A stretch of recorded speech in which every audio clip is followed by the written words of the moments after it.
Do you know what it feels like to be misdiagnosed for almost 15 years?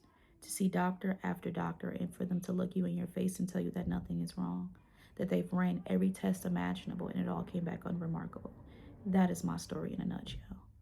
15 years of pain, 15 years of crying, 15 years of roller coaster rides. To be told, you're fine. We can't figure it out. I even had some doctors go as far as diagnosing with a somatic disorder, basically saying that I'm making this up in my head. But I knew deep down inside that something was wrong, so I fought for answers. You're talking about a person with no medical experience at all who decided to pick up medical books, and I began to study.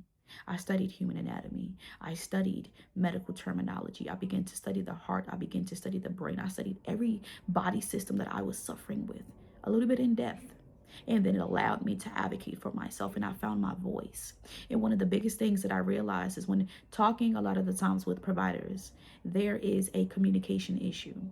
I was presenting my pain in a way that a patient knew how, without medical terminology, and it always got dismissed. But I learned to speak their language to an extent. I learned to speak up for myself and advocate for myself. And that is my purpose of creating the invisible diagnosis. My goal is to teach you how to find your voice. My goal is to remind you, one, that you are not alone. There are so many people out here battling chronic illness.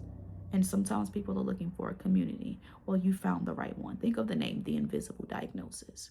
A lot of the diagnoses that we typically see are visible. The things that I deal with are not.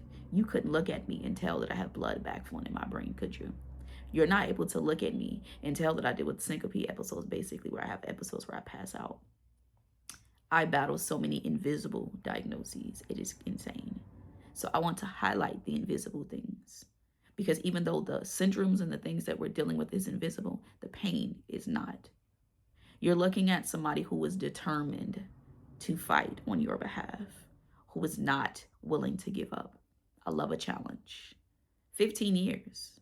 I wish I would have did this years ago, but here we are. So let's go ahead and hit that subscribe button and stick around, because there are so many different things that we have to talk about.